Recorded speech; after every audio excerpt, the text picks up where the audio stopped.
You are listening to This is Oklahoma, hosted by Mike Hearn, telling stories of Oklahomans and those that have made it their home. What's up, guys? Welcome back to another episode of This is Oklahoma podcast. Mike Hearn here, your host, back with another episode. Excited to share this episode with you today. But before we do, I've got to thank our sponsors. First of all, the Oklahoma Hall of Fame. They've been a huge part of this podcast for the last few years. So the Oklahoma Hall of Fame have been sharing Oklahoma's story through its people since 1927. For more information on the Oklahoma Hall of Fame, go to www.oklahomahof.com.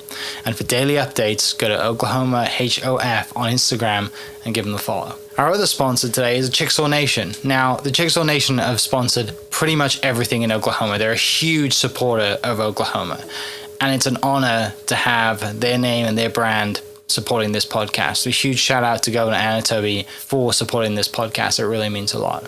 Our third sponsor is Diffie Ford Lincoln down in El Reno. Now, this one makes me so happy because these guys are great friends of mine, play a lot of golf together. I've bought my cars from them, do most of my oil changes down there, have a cup of coffee, hang out down in El Reno. It's a good spot to go. And not only are they great friends, but they provide a great service. So for over 60 years, third generation family owned Oklahoma business down in El Reno. They're also in Bethany as well. So people in the Bethany area know the Diffies really well.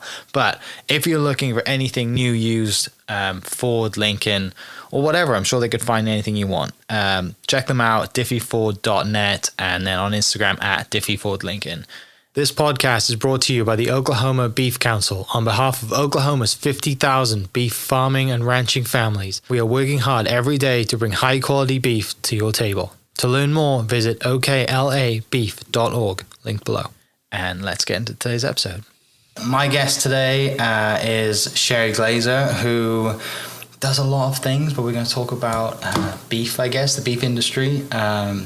Nikki Snyder has set us up as part of our new partnership with the Oklahoma Beef Council, and I could eat steak for the rest of my life. It's fantastic. But obviously there's other things to that, not just eating red meat forever, which I'm sure there's people out there that do that and they love it, and I probably would too. We're talking about Texas Roadhouse and those rolls, and I could eat steak and rolls for the rest of my life as well. But thank you so much for inviting me into your home. It's great to meet the dog. Super nice. Sometimes when you drive onto people's farms and ranches, you think, oh my gosh, there's a dog there. I'm going to lose a finger. Your dog's really nice. I appreciate that. Pyrenees are the best.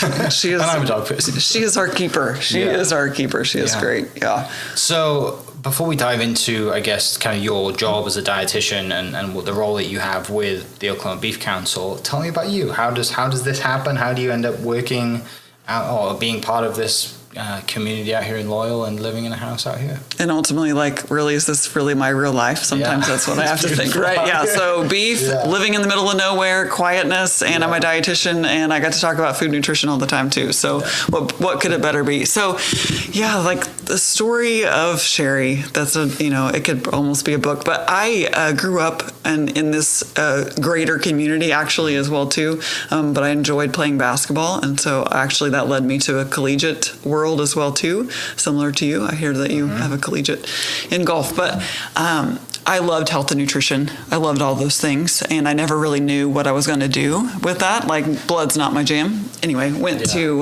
ultimately decided to become a registered dietitian. But I grew up on a farm outside of Kingfisher, Oklahoma, as well too. So farm and ranching is just a lot of what I know, and I really was like, I love it, but how am I going to get back to it? Right? There's also the challenge of being female, and some things are just a little bit harder than what you would like it to be, and so, but as a registered dietitian, ultimately that's my first calling, and I have so enjoyed learning all the things, medical nutrition therapy, helping guide people to better diets, if diabetes is lurking or heart disease, hypertension. I even help people gain weight, interestingly enough, on the flip side. But so I was working in large hospital systems in Oklahoma City, got married into somewhat of another farming family as well too. And ultimately, contract position came open with the Oklahoma Beef Council. I sent a text to my husband. I'm like, I should apply for this, right? And he was like, what are you waiting for? So, ultimately, how was I going to get back to ag? I had no idea the story that was going to getting ready to unfold in front of me. And so I get to contract work with the Oklahoma Beef Council through my brand or dietitian, and ultimately work from home and play a hand in our farm and ranch here at our house as well too, because we raise crops and cattle and kids. We have 2 of those as well too. So, and then we also are able to get our beef just direct to consumers that want to purchase it from us too. So there's a lot happening there. Yeah, there is. Back to growing up, in this area and getting into basketball, people obviously, if they're watching the video, we're both sat down so they can't see. You're a tall woman as well. I understand the basketball thing. Yes. That makes total sense. Where do you get kind of the drive for basketball competition? Do you grow up in a family with older brothers? I mean, how does that end up? Or does your dad just think, competition's great, you should do this? I would say it's probably because of the school that I went to, Lomega. That's something that would be another story to be told for another day, but they have the most state titles in women's basketball in the state. Okay. And they still are phenomenal. Yeah. And so it's just something I enjoy doing, and I was really good at it. And there's not a whole lot to do out here, as you can see. And so we spent a lot of time in the gym. My dad had a basketball goal in the barn, and that's where I spent a lot of my hours. And we didn't have the technology things to distract us. And that's what I did. And I enjoyed it and I loved it. But I was also ready to retire.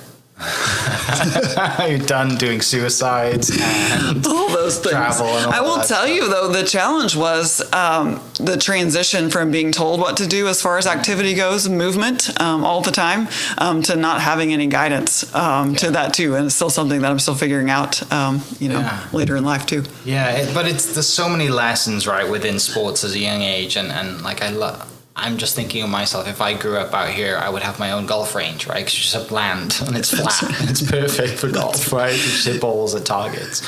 Same with basketball. You have a goal set up in a barn. And, the great thing is you can set that goal at any height, right? So you can progress as the age gets up and whatever. But, having that competition as a young age just sets you, you get that tenacity from it, right? You've realized how it feels to lose, and you know that you don't want that to happen ever again, or you chase that. You understand I've got to get better, I've got to win. So there's so many life lessons to athletes who kids who grow up as athletes, and I could harp on about sports at a young age and the win-loss thing forever, because there's so much value in it. But so then you pursue it in college, and then after that you're like, okay, like this is, sadly for women mostly, there's not, a living sadly to be made, like the NBA, but you have this passion for being a dietitian. Where does that come from when you're in college, to have that passion with diet, food, and how that affects either your body personally and families and then the masses? Yeah, so I would think that what I think now is like our foundational nutritional knowledge is really lacking, right? So we don't have that. And I grew up in an environment that my mom was able to provide meals for us 3 times a day. We had snacks all the time when we came home from school.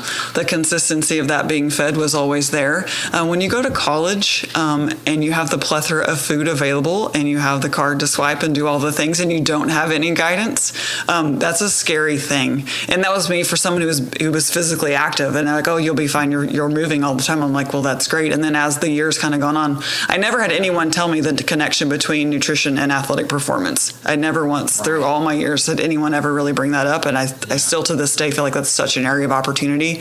That is an edge. And I still to this day am just what could have been if I would have had that better guidance. But ultimately, as I toward the end, I was starting to figure it out. And that's what piqued my interest. And I had a cousin who was a registered nurse, and she's like, hey, this connection that you have, 4-H, I love the food and I love cooking and those types of things, but also just that athletic piece of that. And also I understand how food is raised. I understand what it takes to raise beef. I understand what it takes to raise wheat. All those things kind of go together. And so she was like, you might need to consider checking out being a registered dietitian. And once I did, I shadowed a few and I was like, yes, that's what I'm going to do. Yeah, you're right. To the athlete thing, I'm a golfer, right? So we really never worried about what we ate. And some people might say that peak athletic form for a golfer is a little bit of a dad bod because it actually protects some other movements. John Daly, for example, has got a bit more of a dad bod. But they always compare like John Daly to Tiger, right? Yeah, like, I know. And they both hit it equally as far. Yeah. And they, obviously one's much better than the other, but they were both major champions. And anyway. With athletics, though, like there's, now we know about it, right? We know that how it affects. And the interesting thing, and probably why you really went down the dietitian route, is everybody's different, right? Everybody reacts differently to, whatever products it is, supplements, food, and then that's just fascinating. It becomes a game at that point, right? It definitely becomes a game because, and it's like just that pre-fuel. Did you have carbs or protein 30 minutes or an hour before? If you did not, you will see the impact. I see that now on just, my basic bike workouts that I do. Yeah. It's nothing significant, but I can tell if I didn't refuel, and I wish I would have had that knowledge before. The cool thing though with the Beef Council too that we're actually working with is a program called Build Your Base, and it's a really solid nutrition program. I never knew this would come to my life. Things come to fruition full circle at times, and that's a program we get to work with the university here in Oklahoma as well too, bringing that to light. Solid nutrition foundation, right? It's the edge, it's the behind the scenes. And just to build some confidence, sometimes we just don't even know how to put a meal together because maybe our parents did it for us, or just because we just never really thought twice about any of it. But ultimately, once you're on your own, whether it's for sports or just, hey, I need to be mentally prepared to do anything for the day, parenting, all the things, you got to fuel yourself. And ultimately, that's how I see food. That was me. My mum used to work, she's a nurse now, but before my brother was born and while I was born, my mum was a cook at a Ford engine plant in my town and would cook for 300 to 400, 500 people, right? So I never cooked my entire life growing up because my mom and my dad would always cook for me, and which drives my wife nuts because my wife's the cook and I'm slowly learning. I can fry an egg. I'm the king of my George Foreman grill and a microwave. But as far as like prepping a meal, I would burn the house down. But when I got to college, the same thing. Right? I never cooked in college because we always had a car and a place to eat. Yep. And you as a golfer, we were active, and I've always been walking and outside and active. But it wasn't until like after I graduated, it was like, oh, now you actually need to learn how to cook, right? And figure that out. And why are you suddenly gaining weight? Because you're not walking golf courses anymore. You're not riding in golf carts and all that other stuff. I never realized it. And now looking back, it makes so much sense. But, it's... hindsight's always 20/20. Always. If someone would have just told us at that moment in time, would we have taken that advice? I don't know. I don't know if I would have taken it or not, but I do think there's just such an area of opportunity to set young people or older people, anybody up for success. And the way it comes in food too is like, it's an experiment. Cooking is an experiment every day. Yeah. Like we're always going to mess something up, and it's okay. And I wish we had more of like a free bird experience with that, of just like, hey, I'm just going to try this tonight and see how it works out. And it definitely will probably be just fine. Yeah. So then you go down the pursuit of being a dietitian and get that, and obviously ag is in your family and you're raised around that. What during this whole period, when do you meet your husband? Through college. Okay. Yeah, during college. Yeah, and is he doing the farming thing at the same time, so you're always kind of around that? Yeah, so he's always had a job outside of farming. His dad actually told him that he was like, Dad, I want to come back and farm, and he was like, no, I don't think so. And so he did. He went and he has a degree in ag education from Oklahoma State University too. And then he just kind of picked up a few acres, some farming acres on his own, and it kind of just this is just something we wanted to do, and he was doing it, and then ultimately his dad did never fully. Farmers never retire. His dad... I need some help. Yeah, his dad was like, anyway, so ultimately, yes, the acres that we manage definitely have grown, but the challenging in the farming economy is still very challenging, especially as early as we are in the farming game. Yeah, it's, and I've had, like I said, mutual friends of ours have been on the podcast, right? Nikki Callison's been on. I've had the guys in Kingfisher on who's Native Acres. Yep, JC and Josh. JC and Josh have been on the podcast, and just like, and I think at the time Josh was on the podcast, I think he was still working full time at the bank. And I'm like, how do you do all this stuff? Yeah. When you meet people that are in farming and ranching, generally I say to myself, you should probably do more because you have a lot. All these people have the same 24 hours in a day that you do. Yeah. I will say, and just a real life example. So my husband, he's also a crop insurance adjuster for a company, and he's actually away at a training right now. So I'm covering cattle care, kid care, and all the beef and nutrition things on my work life too. So, but it just all blends, right? The way that I don't have, the grateful thing is I don't have to clock in and clock out anymore. And that way of life was great when it was there. But for me now, it's all kind of blends together. And I really do, it's an honor for me to be able to blend, our daily life of caring for animals and caring for land and blend that right into the work that I do. I don't think there's anything more fulfilling at this point in my life that I could do. Yeah. Which is great. Yeah. Right? And you're probably looking back like, why is it taking me this long? How did this even happen? I'm like, how did this really happen? Yeah. There's just a lot of little things that have happened along the way that I was like, oh, that's why that happened. Oh, that's why that happened. And would I've ever dreamed of being like guests on podcasts and being the face of things? Definitely not. But the Beef Council has stretched me. They allowed me to do media training, and I kind of just really learned how to better communicate. That's something as dietitians, we have so much nutrition knowledge, but we're not really taught how to communicate it, right? The media headlines and all the things, there's a lot of noise with nutrition. And so ultimately, hey, this is how you can communicate, which ultimately has given me the confidence to share on social media too. So I blend that lens on Instagram at Duro Dietitian. Yeah. So just, here's what I'm feeding my family, here's what I'm feeding my kids, here's also behind the scenes of our farm and what we're doing with cattle and beef and all those things. So, and I think people are like, if you're providing value and sharing your story, your life, it's not manufactured, right? That you're like, hey, this is what I'm cooking for the kids today. Yeah. It's been a really tough day. Right. This is something quick, but it's got nutrition in it. Or it's a weekend. I've got some plans. The kids have been doing their sports or whatever it is. This is what I've really made. And people will get to know you and your personality, and then they become fans, right? And it just and then it becomes a product. You're selling products from here too. Yeah. And what I found too is like sometimes, especially in the nutrition world, people feel so guilty about feeding their family and feeding their kids, which I think there's a whole nother conversation to be had between all of that too. Like we don't have a solid nutrition foundation. Yeah. Like, you have babies and they just send you home and basically give you a thumbs up and say, good luck. Right. And so part of that too is just instilling some confidence in parents and caregivers that you're doing the right thing, right? We're doing the right thing, and let me help guide you along the way too. And so sometimes it may seem silly of taking a picture of a plate and showing, hey, here's what we had tonight. This isn't every night, but this is what we had, and this is A-okay. I live 30 miles from a grocery store, right? So I'm not going to have fresh, pretty avocados and fresh lettuce and all those things, right? It doesn't happen here. So I rely on canned and frozen fruits and veggies all the time. And I want people to know that that's okay too. Yeah. Well, you're right. That's the big thing about it too, is that, you're general, probably people who follow you don't live 30 miles from a grocery store, right? And they're worrying about, if I got to go to Whole Foods, or for example, and spend an obnoxious amount on fresh food. No, you don't. Yeah. Like those $1 bag of frozen veggies or whatever it is. Yep.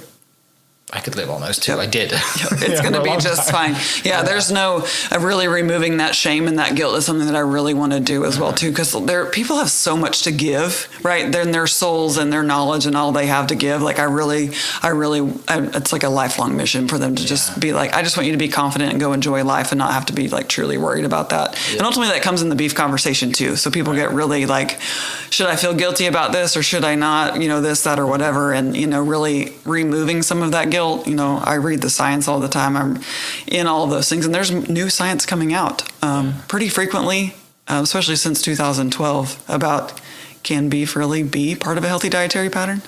Yeah.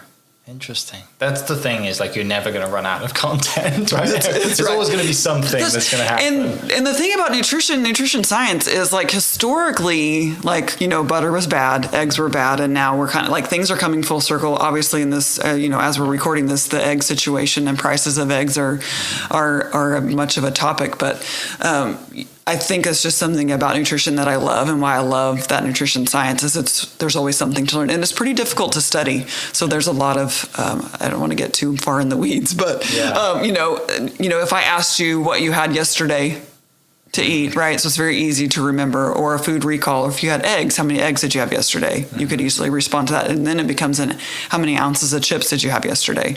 Yeah. That's difficult, right? How many ounces did you have? You can't tell me that. So that's why some of those, what we call observational studies, result in some sort of associations that sometimes are not accurate. And so some of the work that the Beef Checkoff has done is randomized control trial studies, like really looking at, okay, if we consume a Mediterranean diet, Mediterranean style eating pattern, include beef in that, what is actually going to happen? And they're seeing positive cardiometabolic results from that. Yeah. But they're also eating tons of fruits and veggies too. They're also physically active, all those sorts of things too. So I think it's like this bigger picture. Can we just kind of zoom out?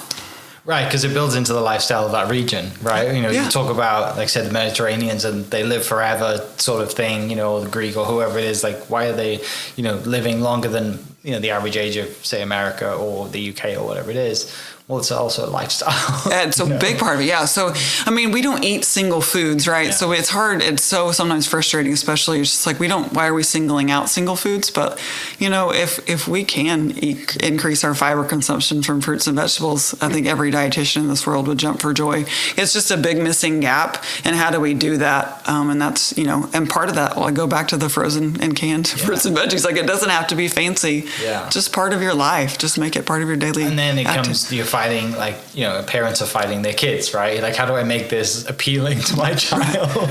And again, another podcast episode, but food environment, right? Yeah. So that positive, here's, the offerings that we're having tonight, being considerate, but also as a parent, you're the gatekeeper and hey, this is what we're having tonight, because we don't have time to be short order cooks, right? I'm not saying order up and those types of things. That's just not how it goes. But, some nights they're going to love you for what you ate. And some nights they're going to be like, Mom, that was terrible. Take me to Brahms. And and I'm like, and for us out here, we don't have any other choice. We have no backup, but it's okay. And that, that's part of it too. But again, there's just a real big missing gap there, and just that solid nutrition. I go back to that solid nutrition foundation. Yeah. Yeah. So I remember you were saying you went to work at the hospital as a, dietitian before you took the role with the Beef Council. So the role, I assume they're very different roles. Yeah, very different. And obviously you're not being pushed to do more social and be out there and educate people when you're at a hospital, because everyone's just coming to you. Right? Yeah, to an extent. So clinical wise, it's you basically get triggered for a malnutrition or new diabetes or tube feeding ICU patients, right? So someone's on a ventilator, they have to have nutrition, and those are the things that you manage. And it was very different, right? So you're communicating with physicians, physical therapists, occupational therapy, nurses, all those things. And then I transitioned to outpatient, which is what I really enjoyed. So that's where, hey, doctor referred, we get to talk, right? So we're going to sit down for 45 minutes to an hour, and basically my approach is I just want to get to know you. My recommendations have to fit your lifestyle, or we have to come together. Because if I have this gold standard, these beautiful recommendations, and you're you tell me I need to eat leafy greens, 7 times a week, and I live 30 minutes from a grocery store. How am I going to keep those fresh and keep those good? So you always have to meet people where they're at. I think in everything, but especially nutrition and those things, you just have to meet people where they're at. So then obviously this role, like you said, comes up, you apply, you get it, and it seems like a dream role for you because you get to stay home, you do your work, you're making calls, social media is great. What is going on then with the family business at that time? Because that's the two sides that you have, right? You have your actual day job, which you do for the Oklahoma Beef Council, but then your family has the generational family business of selling farm-to-table meat, right? Yeah, we do. So it kind of just changes. So I'm on contract with the Beef Council, so it's very, very flexible. And some days I'm out doing speaking gigs and teaching and educating, and sometimes I'm working with dietetic interns, taking them on ranch tours, getting them in the kitchen to cook steak, and put together a full meal too. And then other days it's just managing, I would say, events and nationally recognized speakers. That's a lot of what I'm currently doing. We have a lot of events that are coming up that are geared toward registered dietitians, because we want them to have up to date cutting edge information when it comes to nutrition, not just beef, but just overall nutrition. And so then a couple years ago, we've always raised beef. My whole life we've raised cattle, which ultimately were beef, but we have not always finished them. So we practice grain finishing. Ours are grass finished most of their life, or grass fed most of their life, and then we grain finish them. But we started selling what we call shares a couple years ago. So whether wholes or halves, and so people would ultimately like legit stock their freezer, right? Somebody told me that the other day. I record a lot of my podcasts at the Oklahoma Hall of Fame, and one of the ladies at the Hall of Fame who does a lot of the tours, Emma, was like, "Yeah, I bought half a cow." Yep. I was like, "That's a thing? Yeah. I need to do that." She goes, "Well, how big's your freezer?" I was like, "Not very big. You should start there first." Yeah, you got to start the freezer first. And through 2020, that became a hot commodity. Yes. So everyone wanted to do that. And the thing with all, the whole landscape of cattle and raising beef, like it takes time, right? Improving our genetics takes time. The finishing takes time. Dry aging, that's one advantage that we get to do is actually dry age ours. And it just all takes a lot of time. It's a slow process. And so we were doing the shares. Yes, ultimately that is something that, there's a lot of people that, yes, we might live a long way away from a grocery store, but then there's also a lot that have the luxury and privilege of just going to their freezer and pulling out, that protein as well too. And so I just was like, why can't we just start selling it by the cut? Not everyone has all that room, like you said, in the freezer. And so, you start learning and, you're like, well, I guess I don't know how to do this, but I'll figure it out. Right. And so I figured it out, and we built our own website, glazierfarms.com. And so we're able to sell it by the cut. And I started out just delivering it by hand, to be honest, meeting people and answering questions. And now just we're a couple months in of shipping nationwide. And we ship nationwide now. And it's just, just kind of baby steps that we want to do. And definitely it's just directly here from the farm. People also drive out to come pick up. We had a couple that were originally from Canada a couple weeks ago. They're living in Oklahoma now, but they wanted to get out, just similarly to you. Come on out. It's great. And it was just, they were like, and like, I was like, we don't have a farm store. Literally, you're going to walk into our home, and my kids will probably be here. Which is a great experience too. So anyway, we definitely, and is that something that's a little bit, of a fear? Like, hey, am I opening up my home? And we're opening up our farm to people to come. But I also truly feel like if we don't do that, the misinformation is just going to continue.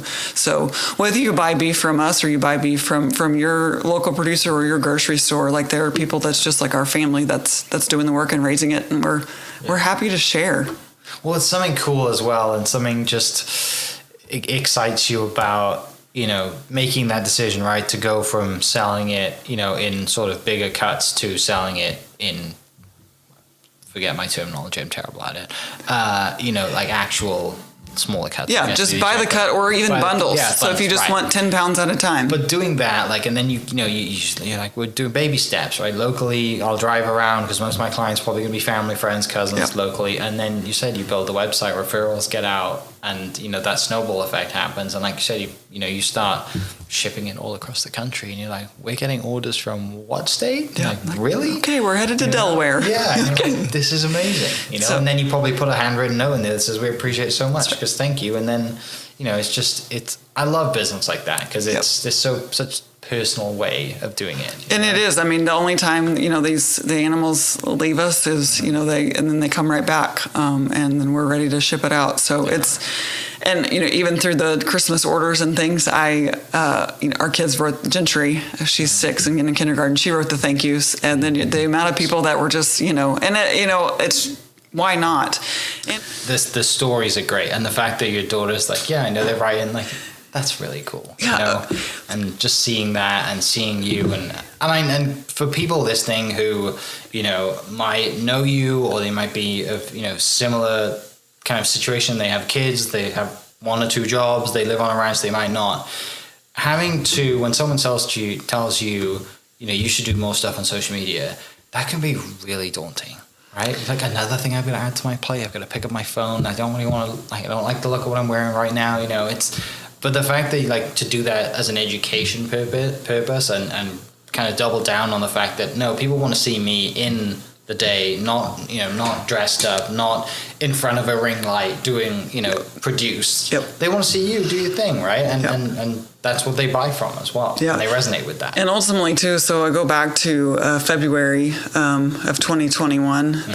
We had the worst winter that in our experience. And my father-in-law, who's just turned 80, and so that's kind of, he's our almanac at this point, too. And just asking him, he's like, I've never seen anything like this. And ultimately, I just took it up, I was like, we can share. This is going to be really hard. It was really hard. And, behind the scenes, I think I still have some of those saved in my highlights on my Instagram, on a dietitian Instagram. And that resonates with people. Like, yes, it took a lot of time to be able to do that, but I had a baby calf in my bathtub.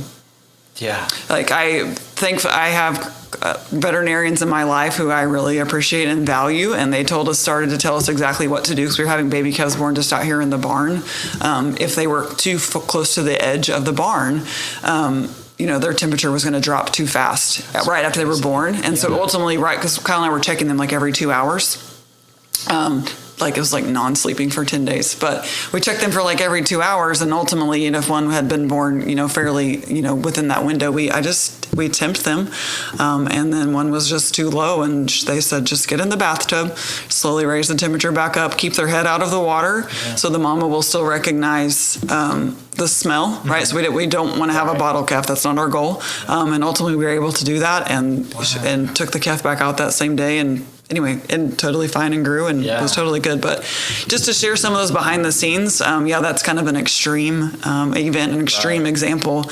It took time to share. The kids were doing virtual at that point of school. So I remember I had a first grader, we were in the bathtub, I had schoolwork beside me, all this, trying to save the baby calf, and Kyle was out with other sets of cows, taking care of them. Not to mention it was a riot as well. Right, it was a riot. But anyway, and I go back to just diversification, right? So we're always looking for new opportunities. I think, in the farming and agriculture world, we raise food for human consumption. Like where we are at, we raise food ultimately for human consumption, and there's always something else, and we have more skills and more things to offer. And I think, being able to market our beef direct from our farm is one of those ways to do that as well, too. It takes time.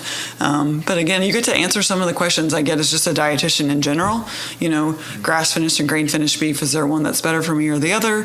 Nutritionally, there's not a significant difference between the two. And we can kind of roll on through some of those educational pieces. But ultimately, too, just, lay out the land of how cattle are ultimately raised. And what we do here in Oklahoma and Loyal, Oklahoma is going to be vastly different than the way Nikki Callison does things in Ada, Oklahoma, and we're both in Oklahoma. And it's just because of the resources that we have available to us, we're using those the best as we can. Yeah, but then back to what you said, right? The general, when someone comes to you and maybe they might be a recent graduate and they've never cooked for themselves like me, or I wish I was a recent graduate. I've been out of school for quite a while now. But, that situation. Or, if they're a mom of new kids and they want to make sure their kids are healthy, because whatever situation it is, I guess because you talk to people all over the spectrum, right? You probably talk to, your father-in-law, for example, who's 80 years old, who's probably ate the same thing. He's set in his way, right? Very much. Potatoes. Says, I'm good to go. I'm still going. I'm surviving on meat and potatoes. Nothing's changing.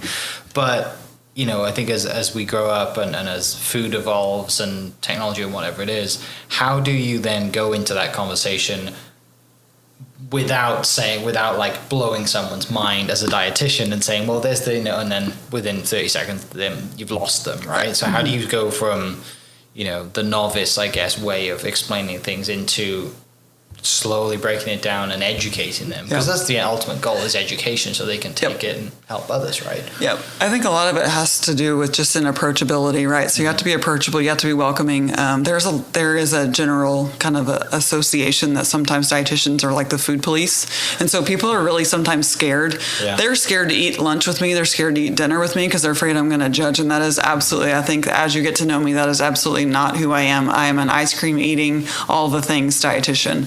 because I truly believe we can enjoy all foods, right? And so kind of zooming back out, it's like the whole lifestyle. And so ultimately too, as we dig deeper, there are generational impacts of dieting, and, you need to clean your plate. You need to eat one more bite so you can have X, or you can have that, or that dessert. And so that's a lot of, I think, what I encounter a lot in Oklahoma.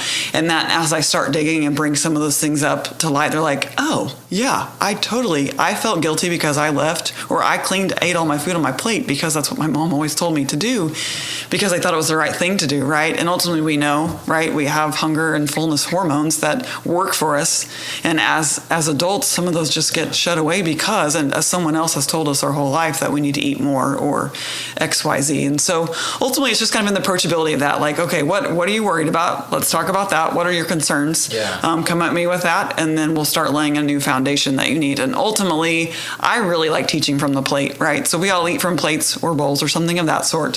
Half your plate, fruits and veggies, if you can get it to be, the palm of your hand in the thickness, or a quarter of your plate, a protein source, right? Hamburger patty, whatever that looks like. And then if you want, rice or a sweet potato or something like that to go along with that, you can really create food. But I think a lot of it's just in our mental approach of it as well too. Yeah. So to be practical, for me, for example, so being a golfer, I hate exercise generally, but as I've got older, I've slowly got into running, cycling a little bit. We have a Peloton. My wife loves it. I got into it a little bit, but I ran the Oklahoma City Marathon last year, and in Stillwater there's the Mid-South race, which is mostly a gravel bike race. They have a support run race the Friday before, which is a 31-mile ultra marathon, but it's like a fun run type thing. People listening are going to say, fun run, 31 miles? I know. It's like party pace. There's 8 stations every 5 miles, and 8 stations mean alcohol and sugared sweets and everything. It's a riot.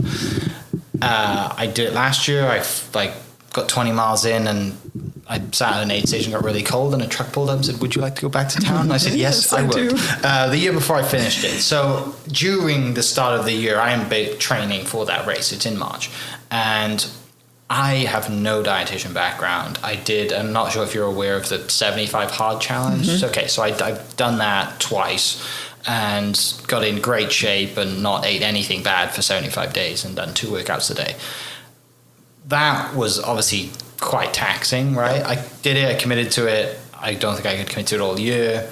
And then my wife, who will be running the marathon this year, she is more of the moderation one, right? She's like, no, I'll get my training in. I will have my ice cream. I'll do, eat my chocolate. And my mum's great. Every Christmas she sends us a giant box of chocolate from the UK. So I'm not doing 75 hard right now, but when I had to look at it, open my fridge and pass all this wall of chocolate and pick out fruits and whatever. It was torture.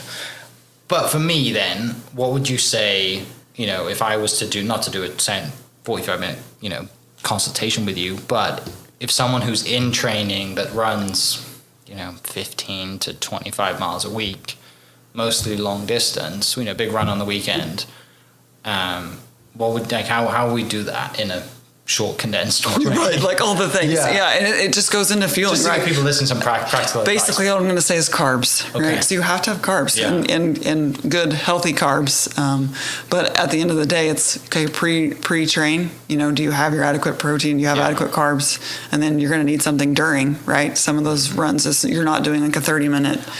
That's what I haven't really gone into. Is I know people do. They have their gels and their goos and that, and I just had bottle of water usually in my mailbox, and I just kind of do a out and back 3-mile loop and then keep going. Right? So or a salt tablet, or whatever it is, right? So once you get to a certain point, right, your liver is your reserve, and then as you go so far, if you're not fueling properly before, during, and after, you're eventually running on E whenever, especially those endurance runs. And so and ultimately those excess carbs are stored in our liver, and you need those as you're training and significant training, and that's the difficult thing about nutrition as well too. So you have sports nutrition, which I dearly love.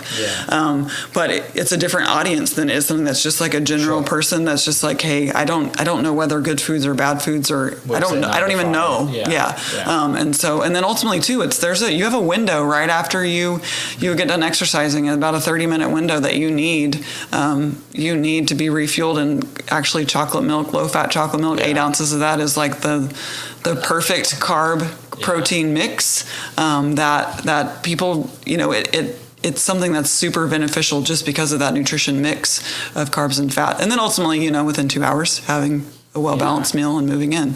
And, and it's interesting how you said you and your wife you're basically living two different lives. Your mental, the mental challenges that you have, the internal conversations that you're having, and those are sometimes really mean, right? Yes. You can be very mean to yourself. And then she's over there I'm fine, I'm doing that too. So that's really interesting. You guys have a black and white approach.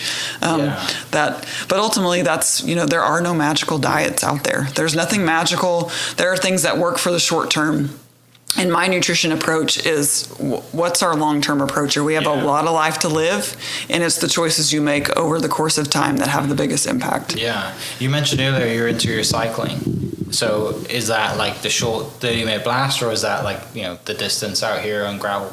It's the short 30-minute blast that I schedule into my day because I like sleep right now. Yeah. And, between Kyle and I get the kids out the door, and then I just schedule it into my lunchtime. Mm-hmm. And for all the moms out there that are just I don't know when to do it. That's what I have started doing for this year. It's just on my to-do list, and I want to check it off. And so that's how I make it happen. Yeah. And that's something too, whether you're living in an urban area or a rural area like I am, there are apps and there are ways and things around getting activity, and it's not feasible for me to drive to a gym. Could I do it super early in the morning? Probably likely, but is that something I want to do and spend the gas money on? No. And so that's why there are so many apps out there that really, they can set you up for success, and they tell you what to do. Mm-hmm. Retired college athlete. I needed someone to tell me what to do. Yeah. Yes, you're right, because you crave that and you miss that workout and that, and the word that came to mind was that grind, but such a buzzword, but you're right. You've worked out your entire life, right? You've been coached your entire life. Mm-hmm. But when you're home with kids and a job and everything else, you're I need something high intensity for 30 minutes that's going to burn as much calories. It's simple with maybe a kettlebell and a few other weights, maybe, and the internet and YouTube's also great for that as well. That's great. So just a high intensity, short bursts, and we know that's good for our muscle health too. That's kind of the thing too about being a dietitian. I know a lot of things, and so part of that it's putting that actually into practice as well too. And then again, just the right balance. All carbs aren't bad. All protein is, we got to figure out how to marry those all things together. But also people need that guidance. They don't have that opportunity. Yeah, and I think ultimately that's what it comes down to, right? Is they lack the guidance, they lack the education, because whatever it is on the news, if you watch the news or you're on Twitter or social media, it's hard to realize what's real, what's not real, and then to translate that to your home life. You said, it always comes back to your situation. Yep. So finishing up then, as obviously beef being the center of your job, your life, really, everything that's evolved around agriculture and raising cattle, which I can't imagine that period in, like you mentioned, that really tough winter, because it was terrible. I think because we were following JC and Josh at that time too, and I think they were doing the same thing. There was carbs in the truck, in the I don't think it was in the bathtub, but it was in the house, and I think JC was pregnant at that time. I don't think they'd had rats, but still, it's a real. It's I've never been to combat, but that's what it looks like. It was real, all hands on deck kind of situation. But with beef being the center of everything, and just also how important it is to our general lives, our economy as well. For someone who is listening that isn't an eater of meat, how does that conversation start as well? How do you go about educating them? Because I think people probably see all the stuff. Beef is bad. You shouldn't eat this. You should become a vegan, whatever. How do you come at that conversation from an education purposes rather than two heads butting, and having a huge argument and a fight? Nobody gets anywhere. Right. Yeah, exactly. Nobody gets anywhere. Yeah. So, and that's the thing about choices. Mm-hmm. We have choices, right? If someone chooses to eat beef, we love it. And if someone chooses not, we love them too. There's no right and wrong in the way that we eat healthy diets. I think that's part of it too, is science is telling us there's a lot of ways to do it. I think, in that conversation too, it just becomes really making sure we understand the nutrient density of animal proteins like beef too. They're giving us nutrients that we otherwise would have to supplement for if we're not going to consume them. And that's something that I know that, those that choose not to eat meat, they have guidance from registered dietitians as well too, to make sure that they're filling those gaps too. I mean, we're talking about iron, specifically heme iron. So heme iron is more bioavailable, more readily absorbed, that we will get from animal proteins like meat. Even zinc, vitamin B12, right? So people always are talking about vitamin B12, and a serving of beef gives us over 100% of our daily value for that too. And so there's just a lot of what I would consider basically like behind the scenes nutrients that we can get from beef. But if you choose not to eat it, you can get it from other foods as well too. So that's the beauty of it. We don't eat single foods. We eat a wide variety of foods. And again, whether you choose to eat or not, totally up to you. Because I think that's the great thing about living where we live. And the security we have of the grocery stores, that we can really fill gaps wherever we want to see fit. And I feel like that's a really great privilege too. Yeah.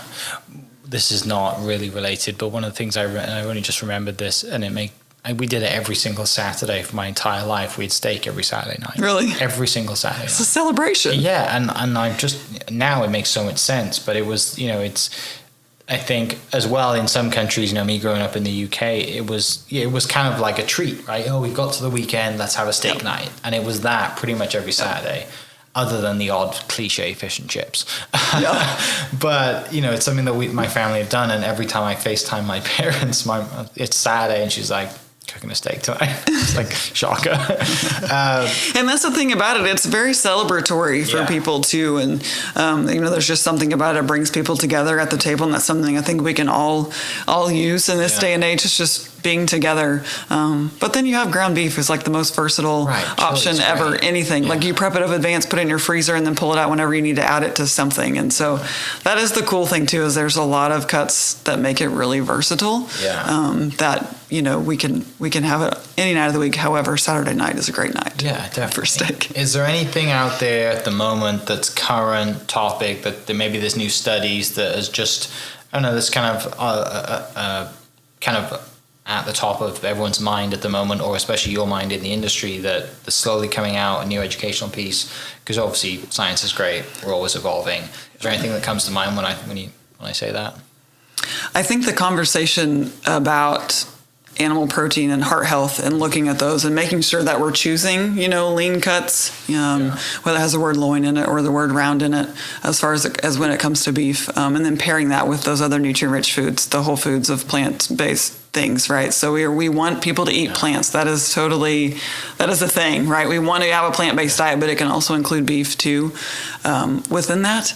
And so I think that area of nutrition research is going to continually evolve and be challenged in some of those thoughts. There are a lot of generalized assumptions when it comes to nutrition, especially, beef and those things as well too. So it'll be kind of interesting to see that unfold, to see what else we can find out. But until now, we're starting to have a larger growing body of evidence that makes us even a lot more confident. Yeah. To that point, where is the best place people can go to find that research and just mind scroll if they want to, if they're into that stuff? Yeah, even you can just go to beefit'swhatsfordinner.com, and that's like all things beef. I'm telling you, there's beef research in on the nutrition tab, and you can just scroll down. There's all references within everything that's on there is sourced, and they're majority of them are published in the American Journal of Clinical Nutrition. But also, if you just want to know how to figure out how to cook a tri-tip, that's the perfect place to go to, tri-tip roast, and just looking up generalized recipes too. But it's kind of the one-stop shop. It's a great spot. I will put that in the description for people listening, as well as 2 of your Instagrams, Glazier Farms and Dirt Road Dietitian, and also your website, glazierfarms.com, where people can go and buy some cuts from you. Yeah, I live in all the places. Do I have a favorite cut? Yeah. I think right now I have 2 favorites. My favorite is flank steak. Okay. Flank steak is very versatile, very lean, and packed full of flavor. It's my favorite. Cut it against the grain, meaning there's muscle fibers that will run, say, east and west, and you'll want to cut it north and south and make those muscle fibers short and much more enjoyable to eat as you chew. Flank steak usually thinner? It's thinner. Okay. Mm-hmm. Yep. My other one is skirt steak. Okay. And they're very like fajitas. They're just packed full of flavor and kind of an underappreciated kind of a thing. Yeah. Yeah. Do you have a signature dish? Like you personally, do you cook for the family every now and then? I do not have a signature dish. Not yet. I love new experiences in the kitchen. Yeah. Like I don't like I think my children will say like very rarely do I cook the same thing over and over again. I say I'll back up. I think my signature dish is probably meatballs. Okay. So we have barbecue meatballs that we absolutely love, and everyone loves them. Yeah.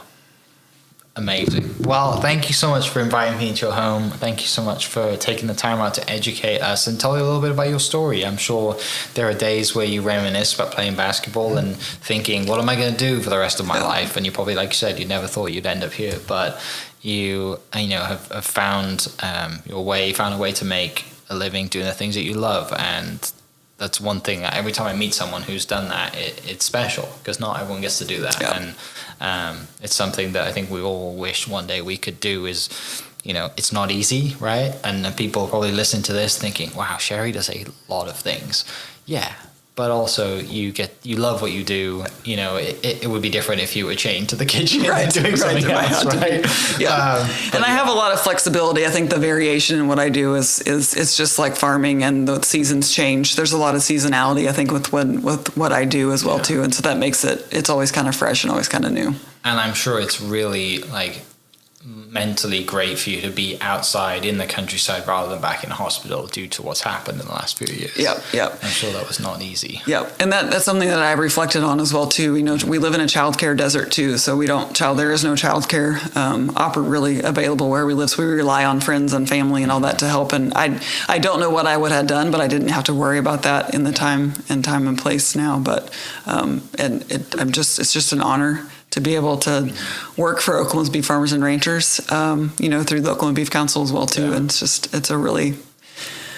I'm blessed. Yeah, definitely. Well, thank you so much. For people listening, like I just said, I'll put the links to Sheri's Instagram pages, websites, and then obviously the beefitswhatsfordinner.com website where you can find all the information that you desire. I think the information that you'll find, it's all there. However, you need to ask the questions. That's the only thing you'll get challenged with, is asking the right questions, and they'll get you to the answers. And if not, you can reach out to whoever is on the contact page, and you can find you to ask questions to and go through a consultation. So thank you so much for listening, and we will catch you next episode. Cheers. Hope you guys enjoyed that great episode. Thank you so much for listening. As always, huge shout out to our sponsors, the Oklahoma Hall of Fame, sharing Oklahoma story through its people since 1927.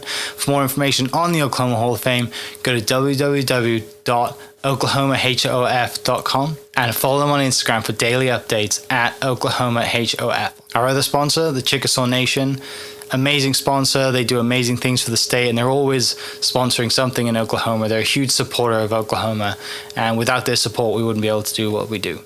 And our third sponsor is Diffie Ford Lincoln down in El Reno. Now, this one makes me so happy because these guys are great friends of mine, play a lot of golf together. I've bought my cars from them, do most of my oil changes down there, have a cup of coffee, hang out down in El Reno. It's a good spot to go. And not only are they great friends, but they provide a great service. So for over 60 years, third generation family owned Oklahoma business down in El Reno. They're also in Bethany as well. So people in the Bethany area know the Diffies really well. But if you're looking for anything new, used, Ford, Lincoln, or whatever, I'm sure they could find anything you want. Check them out, diffieford.net, and then on Instagram at diffiefordlincoln. This podcast is brought to you by the Oklahoma Beef Council on behalf of Oklahoma's 50,000 beef farming and ranching families. We are working hard every day to bring high quality beef to your table. To learn more, visit oklabeef.org. That's oklabeef.org, linked below. Thank you for listening. Thank you for listening. We are inspired by those around us and hope that you are too. Make sure you subscribe to this podcast on your favorite podcast platform and leave us a review so we can keep telling your stories. For more great Oklahoma content, follow This Is Oklahoma on Facebook and Instagram.